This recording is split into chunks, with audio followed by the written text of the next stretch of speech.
Howdy everyone, it's me once again, the one and only Killer Rodan. So today I'm be reviewing a Kung Fu movie titled Kung Fu Genius. So yeah, it's pretty obscured, it's pretty low budget, and it's a blast from the past. So anyway, of course, as always, I do have the top of the plot, so let's get into it, shall we? So yeah, there's this expert in various kung fu fighting, I guess you would say, with these styles. So as a result of this, he does open this school. He does make, let's just say, an adversary of a gym that is pretty much in the same town. So there's a bit of a competition kind of a thing going on.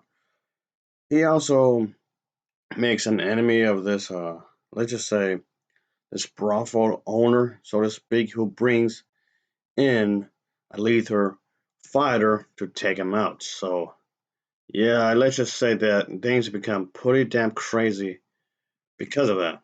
Well, I mean, the story is in some kind of way, I suppose. So there you go.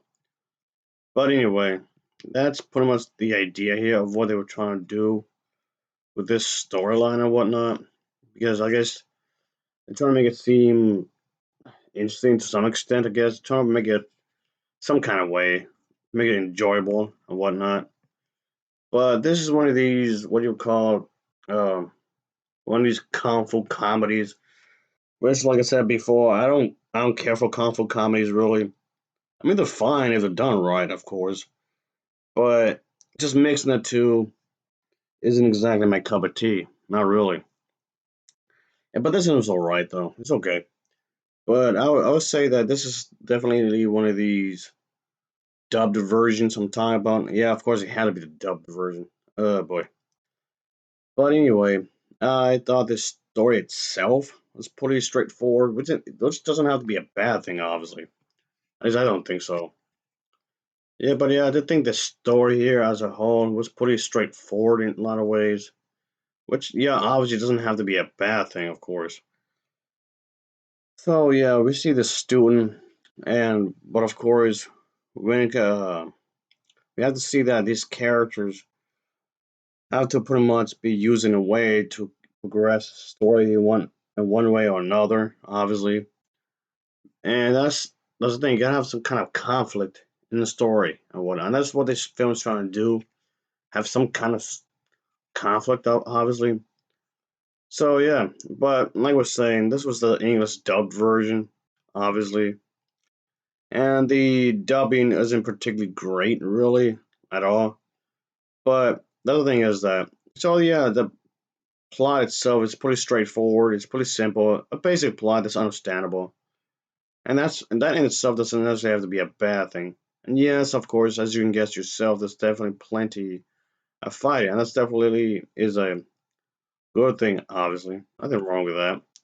Fight scenes are well produced, I would definitely say, and I can say that I did like how they were trying to handle the fight scenes, the way they were trying to frame them. By which I mean the way it's choreographed. It's definitely the way it's choreographed when it comes to fighting, and I like that. So the pacing isn't too bad, I suppose. The pacing itself isn't too bad. I wasn't bored, so that's something. I count for something, I suppose. I definitely say that. But yeah, altogether, this was definitely a wild ride, for I guess you can say, because they're trying to make a decent movie out of this, of course. But yeah, I guess in other words, it's a period piece. Obviously, as a lot of the martial art films I tend to review, they're supposed to take place in a specific era of China or Japan or Thailand, whatever like whatever the case maybe. It could even be in Vietnam or what have you.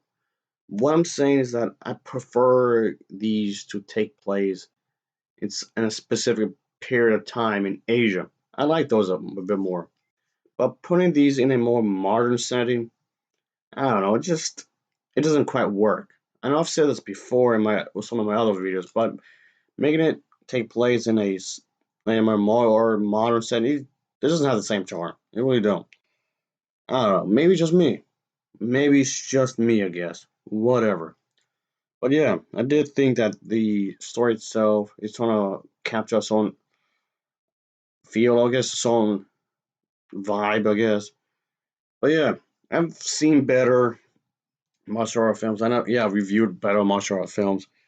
Yes, I know. Before anyone says it, that's more of a me thing, really. Which, of course, it is. That's more of a me thing, of course. But yeah, just I prefer these to be more serious, really. And I'm not saying you can't have humor, okay? I'm not saying you can't have humor. Just the overall story has to be more serious. Maybe sprinkle bits of humor, maybe. I don't know. You can do that. Anyway, just thought I'd do this real quick because I have plenty of kung fu movies to review. Oh yeah, I didn't do mean plenty on my to-do list. I know it's taking a notebook, but whatever. Anyway, I mean, I'm not expecting to review all of them right away. Just want to trim my list of what to review. I will review these as often as I can, obviously, because for the most part, I do like these movies. For the most part, I do like martial arts, really. Even though I don't talk about the more recent stuff, because the recent kung fu movies, I care not to like them, really. Yeah, it's been, when it comes to like the more recent kung fu movies, it's been a while since I've seen one I really liked.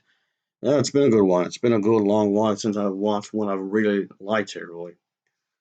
I don't know. Just whatever, I guess. Whatever. But ultimately, I can say that this is definitely one of these I can bring up to the fact that maybe if you don't mind the comedy bits here and there, I guess you can watch it, really. But anyway, altogether, I'll give this film a Novaval rating of a 6.3 out of 10. It's a 6.3 out of 10 for me. So, of course, as always, thanks for watching and take care. Until next time. See ya. Oh, yeah, later.